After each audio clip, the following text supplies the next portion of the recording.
Yeah, here we go again. 2004 Dodge Intrepid. You can see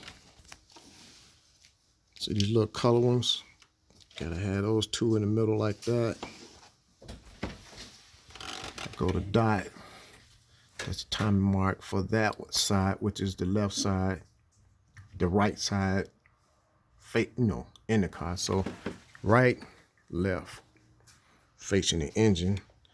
There's your camshaft, crankshaft sprocket. The timing mark is right here. Let me see if y'all can see that. See that? That's the timing mark. You gotta have that gold link just like that. See that? Right in the middle. Right on the money. That's the timing mark for that. The only way you can figure that out, see the little arrow right there? It's lined up. That's where you want to put it at.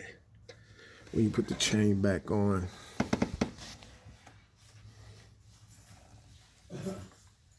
And the best way to do this is start with all the guides right here. You got a guide up in here, right there. There go the other guide.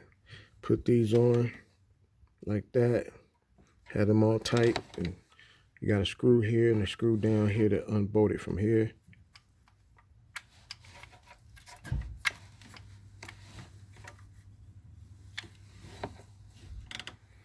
And you got a guide here.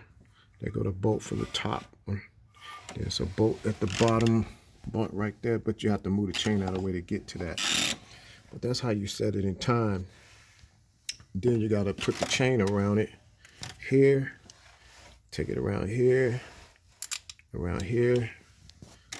have these two bolts loose, you know what I'm saying? That way you could turn the crank right here with a 3/8 extension, move it so you take the slack off, so you get the slack over here from over here, and then you just stretch this on up there, but leave this floating without the bolts on.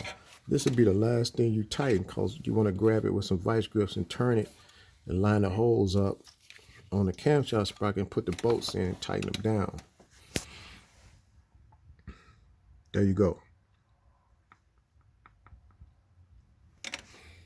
So now I'm about to put the plate back on it. Put everything back on. Got to put an alternator in. The alternator was seized up, you know, so gonna throw the alternator in.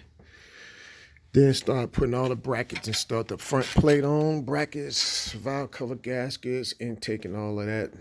Plug everything back up. Change the oil, drain the oil out, put a new oil filter in there, oil, and fire this bad boy, antifreeze too. Don't forget about that. All right.